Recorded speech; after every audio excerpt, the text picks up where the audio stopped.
when there were the nuclear test ban treaties that were signed with the Soviet Union, and the intercontinental ballistic missile treaties, and the anti-missile treaties that were signed with the US, was a condition for signing them that they had to denounce the Communist Manifesto? Isn't that just a completely idiotic argument? No country is obliged to renounce its founding document. The question is whether they're willing to negotiate an end to the conflict. But they kept dragging it out to make excuses for why not to negotiate. There was perfect grounds to negotiate. Did the Soviet Union have to renounce the Communist Manifesto in order to negotiate with the West? Do you seriously believe the international community would have been less supportive of Israel if Hamas had killed 1,200 combatants? I think that's ridiculous. It's not believable what would have happened if they were at the negotiating table and whether or not Hamas would have budged on the question of the right of return. I don't know. It's a hard question for them. You know why? It's very simple. Their base is in Gaza, and 70% of the people in Gaza are refugees from 1948 or their children or their descendants. So it's very tough to give up on that right where your constituency is overwhelmingly the refugees. So it's a hard sell for them. Excuse me?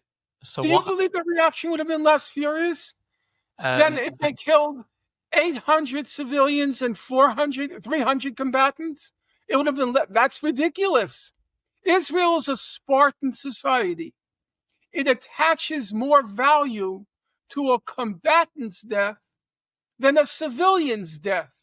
The reaction, not that it's physically possible, but were it physically possible, the reaction would have been 10 times more furious if they had killed 1,200 combatants.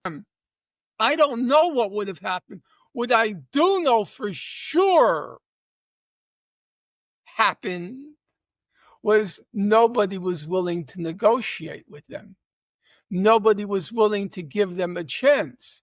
In fact, what did Israel do? Israel then launched Operation Cast Lead. It launched Operation Cast Lead. A ceasefire had been signed with Gaza in June 2008. Even the Israeli sources state the ceasefire was holding up. Who broke the ceasefire? Israel broke the ceasefire on November 5th. Korea, how much I've condemned North Korea, which have 25 million people in, compared to Gaza and North, that was 2-3 million. I'm not for the debate. Look, I have a very firm credo. No investigation, no right to speak. I've not studied it. I'm not going to talk about it. Okay, so let's... Exactly. Okay, I'm just going to pause it real quick. This is a debate that just came out a few days ago with Norman Finkelstein and this nobody guy, Eli Hassel, something like that. So Norman destroys him in this debate. I don't know why. This guy's a kid. Okay, I'm going to continue playing this. I don't know why he brought Norman on to his podcast. Good for him. I don't know how he was able to, but he gets destroyed. He gets mauled in this. Watch. That's what I wrote. It said it was ready to begin a process of coexisting with Israel. It was never given a chance. I don't know. So Hamas never said they want a two-state solution. Allow me to finish. Hamas won the election in 2006. It was now a responsible political party in power. And at that point, Hamas sent out many feelers, just like PLO in the 1970s, indicated it was ready to negotiate a settlement along the June 1967 borders. Mind. Bashar was a butcher. Bashar was a monster. Bashar was this and Bashar was that. I'm not going to dissent. I'm not going to disagree. But I'm saying look at the record. Compare what Israel did in 25 days from Sure, but October 7th to October 31st to what Bashar yeah. So did but the during the point is worst. why Israel went into Gaza and killed a half dozen militants, started going through the whole record, and there was one after another, after another, after another indication by Hamas that it was willing to negotiate either a final solution to the question, a final settlement, or what they called a hudna, a 20-year HUDNA, a 20-year peace agreement with Israel. In the first 25 days, of Israel's assault on Gaza, 1,900 children had been killed. In the darkest days of the Bashar regime, the darkest days, 2017, okay? The largest number of children killed for any 1 month during the darkest days of the Bashar regime was 239. Wow. Wow. People do not realize how brutal the Israeli army is. And I'm really not sure why that kid Eli brought on Norman just to get destroyed. But it was very entertaining. So Norman looks like he's an Israel supporter, of course. And he brought Norman on to debate someone else, but that other debater didn't show up. Or it could have been a trick just to get Norman on. I'm not really sure. But Norman just goes off. There's even a moment where Eli asks about a book, and Norman says, I read that book years before you were probably even born. And the fact that Eli is even trying to debate Norman is kind of hilarious. He brought up a point about North Korea earlier. It was just like, what is he talking about, man? What is this guy doing? Because in the United Nations, I guess, why isn't anyone condemning North Korea? I don't know. North Korea is not really an ally. It's not part of the United Nations. We don't fund it, North Korea. That's just a few reasons. Let's continue. Versus 1,900 for 25 days. And then they point out if you take the darkest year in Syria, 2017, the whole year, as many children were killed in Gaza in 25 days as were killed under Bashar al Assad for the whole year 2017. It's an awesome. Look at the face he's just making, just listening to the facts. No response. An awesome, a breathtaking achievement what Israel has done to those God-forsaken people. 300 combatants. If Hamas had only killed combatants, 1,200, let's just say, it just killed combatants.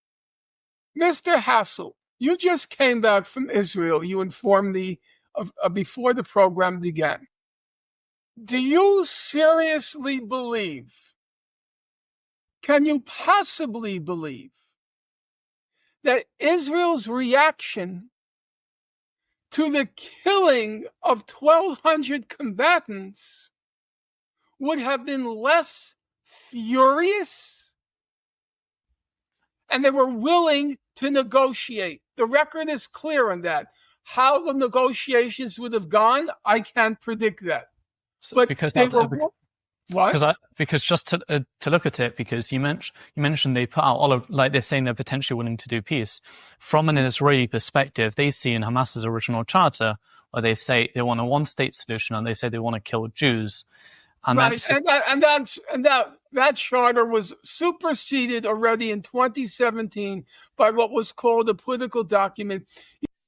Thank you. Thank you, Norman. So this guy Eli is saying what all the Israelis say, oh, did you see their charter? It says we want to get rid of all Jews and all that. Well, that was superseded a long time ago. And then recently, they've been saying it sounds like they are okay with the two-state solution with Israel's borders from like 1967, something like that. And if that is the case, why aren't they taking their word at that anymore, huh? It's just always back to what helps their propaganda. You really, I'm sorry to have to age myself at your expense, Uh-oh, here it goes. Here it goes. but I remember, I am old enough to remember when they constantly tried to discredit all of the PLO's peace initiatives by saying, what about the PLO charter? What about the PLO charter? Well, you know what? Nobody in the PLO had even read that charter. So Hamas had indicated it was willing to settle the conflict along the terms of the two-state solution as enunciated in 1,000 by now UN resolutions, but it wasn't willing to give up on the right of return. And legally, it had the right to preserve the right of return. So I am perfectly willing to acknowledge. I said in what you read, would you mind reading it? There were many possibilities. And if a person wants peace, what do? They test the possibilities to see what may and may not work. Israel or the United States and the United States were unwilling. They demanded complete capitulation by Hamas, which was the elected government. Remember, when the elections occurred in January 2006, Hamas didn't want to participate, urged, exhorted to participate. And then it was President Bush who insisted on the elections. Because that was the era, again, you're way too young to remember, it was the era of what was called democracy promotion after the Gulf War. And so they were exhorted to participate and they won the elections. So what? They're not allowed to take power after they won the election? Okay, so if we ignore the manifesto and even look at the other point that you mentioned, that they were willing to have some peace deal, and you mentioned that they said they're willing to have a two-state solution. No, I said that. Yeah, correct. Do you know any times? Because I've never heard them say that. Have you? Do you know any times or not? What I'm going to simply do is, I don't have all the dates before me. I would refer people to my book on Gaza, An Inquest into Its Martyrdom. The police filed reports. You want to know what those reports are called?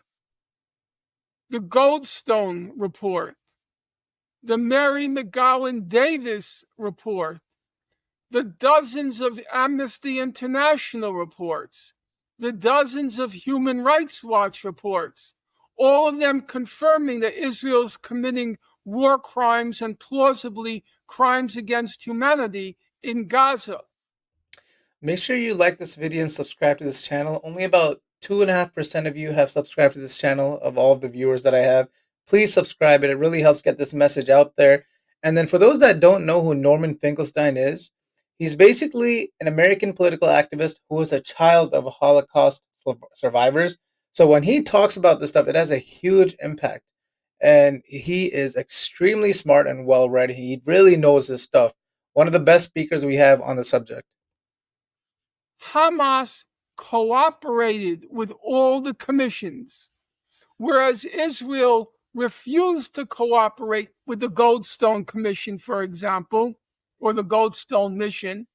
Hamas cooperated. Now, Hamas knew that these missions would also indict them for war crimes. They knew that. There's a long record of these missions indicting Israel, but never forgetting to indict Hamas. And the same thing was done by Karim Khan, the chief prosecutor of the International Criminal Court. Yes, he issued arrest warrants for Israel, Gallant and Netanyahu, but he also issued arrest warrants. But here's the difference. In every instance, Hamas, even though it knew it itself would be indicted, Hamas cooperated in the hope that maybe, just maybe, they would get justice for the people of Gaza. Well, the point of committing civilians is very simple: to transmit the message to Israel. If you are going to murder our civilians, we're going to murder yours. If our civilians aren't safe, your civilians aren't safe. If you're going to periodically commit high-tech killing sprees. The other day, I was watching a Piers Morgan episode, and in this episode, one of the IDF soldiers said, "We are just protecting our home." And I'm thinking, is it only okay if they protect their home? If anyone else protects their home, it's, oh my God, they're being a terrorist. In Gaza at your whim, well, we're going to commit low-tech, very low-tech as it happened, low-tech killing sprees in Israel. I agree with that regarding October 7th. They're unjustified. You can't justify them. But then what did they go on to say? They said, what were they guilty of? Were they out to plunder, steal? No. They wanted to be free. Atrocities, they can't be justified. But the belief that the only way that the people of Gaza could end their torment and acquire their God-given right to freedom, it's humanitarian aid into Gaza. You know what Israel did? Israel actually, after the ICJ indicated its provisional measure, it reduced even more the amount of humanitarian aid being admitted to Gaza. Then the South Africa goes a second time before the ICJ for the same thing, to admit humanitarian aid to Gaza. Israel ignores it, based on the Genocide Convention of 1948. Israel's committing genocide in Gaza. I then, last night, after finishing the Amnesty report, without missing a beat, I then turned to Lee Mordecai's report documenting the genocide in Gaza. A tonnage of bombs dropped. Density of destruction. There's nothing like it going back to World War II. Just no emotion on this Eli guy's face. Like, total no empathy. No feeling of sadness, nothing. Just straight up looking like, yeah, so. Israel has created an apocalypse in Gaza. And bear in mind where it chose to locate the apocalypse. Namely, the period when it was under Egyptian administration, already back in the mid-1950s. That means 70 years. 70 years, these people have been living in a condition that has been persistently described by outside observers as a concentration camp.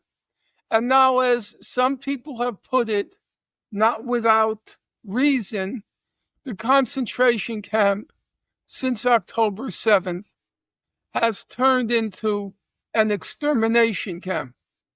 If now, you don't you mind, have 70-year torment was to indiscriminately kill the whole of that race, which they, to quote the New York Working Men's Party, justifiably believed was responsible for their enslavement.